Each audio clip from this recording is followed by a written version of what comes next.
मुस्लिम वोटों को तराशने के लिए कांग्रेस ने ढूंढा नया दोस्त। नमस्कार दोस्तों, हम आपको बता दें कि मुस्लिम वोटों के लिए आईयूएमएल को मैदान में उतारने की तैयारी कर रही है कांग्रेस। कांग्रेस पार्टी मुस्लिम मतों को अपने पाले में करने के लिए काफी मशक्कत करती नजर आ रही है।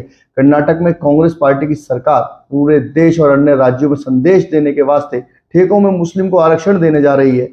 ऐसी उम्मीद की जा रही है कि कांग्रेस पार्टी अपने द्वारा शासित दो बड़े राज्यों तेलंगाना और कर्नाटक, जहां मुस्लिमों की बहुतायत है, वहां और भी कई इस तरीके के निर्णय ले सकती है। कांग्रेस पार्टी असल में अन्य राज्यों के मुस्लिमों को इन निर्णयों से अपनी हितैषी होने का संदेश देना चाहती है।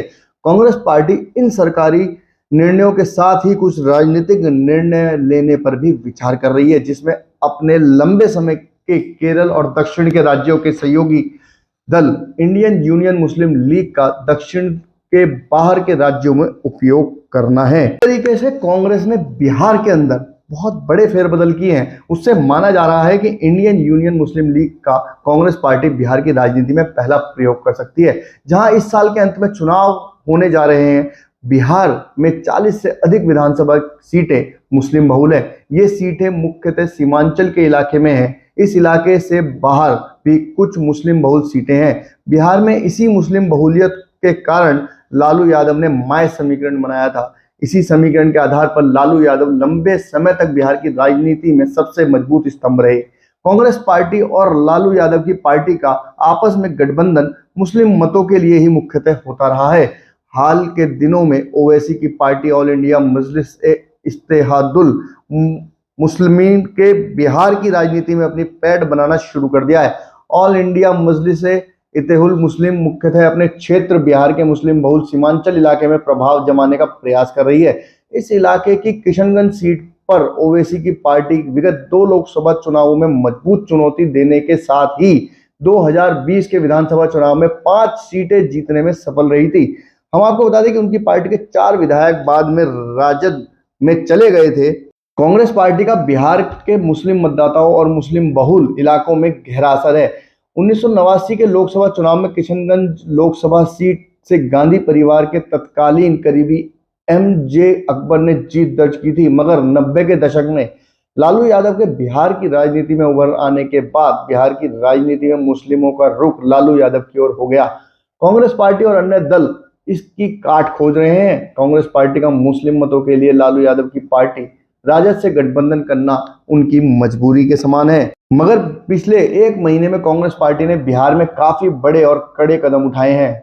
ये भाजपा जेडीयू के लिए नहीं बल्कि अपने सहयोगी खासकर राजद के लिए ज्यादा परेशान करने वाले हैं। कांग्रेस पार्टी के 2 निर्णय, जिनमें प्रदेश अध्यक्ष अखिलेश प्रसाद सिंह को हटाकर राजेश राम को नियुक्त करना और कन्हैया कुमार को बिहार की राजनीति में प्रवेश दिलाना से असहज है। अखिलेश प्रसाद सिंह लालू यादव परिवार से अपनी करीबी के लिए जाने जाते हैं। अखिलेश प्रसाद सिंह कांग्रेस पार्टी के अधिक लालू यादव की पार्टी के राजनीतिक हितैषी के तौर पर जाने जाते थे। कांग्रेस पार्टी ओवैसी की ऑल इंडिया मजलिस इत्तेहादुल मुस्लिमीन की काट और लालू यादव की पार्टी को उनकी औकात में रखने के वास्ते केरल की पार्टी इंडियन यूनियन मुस्लिम लीग को बिहार की राजनीति में लाने का प्रयास कर सकती है।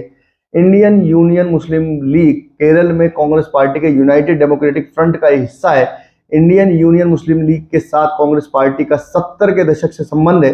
कांग्रेस पार्टी राजद के साथ गठबंधन टूटने की स्थिति में मुस्लिम मतों को अपनी ओर खींचने के लिए इंडियन यूनियन मुस्लिम लीग को सीमांचल इलाके में कुछ सीटें देने के साथ ही इंडियन यूनियन मुस्लिम लीग के अध्यक्ष के एम कादर मोहिद्दीन को और अन्य नेताओं जैसे पी के कन्हालादी कुट्टी को चुनाव प्रचार के लिए इस्तेमाल कर सकती है। हम आपको बता दें, कांग्रेस पार्टी ने इंडियन यूनियन मुस्लिम लीग को तमिलनाडु में अपने इंडी गठबंधन के तहत रामनाथापुरम लोकसभा सीट 2019 और 24 के लोकसभा चुनाव लड़ने के लिए आवंटित कराया है। कांग्रेस पार्टी का यह कदम इंडियन यूनियन मुस्लिम लीग को वायनाड लोकसभा सीट पर गांधी परिवार को समर्थन के एवज में दिलाया गया था। 2019 से पूर्व रामानुतम लोकसभा सीट से इंडियन यूनियन मुस्लिम लीग के चुनाव लड़ने का कोई इतिहास नहीं मिलता।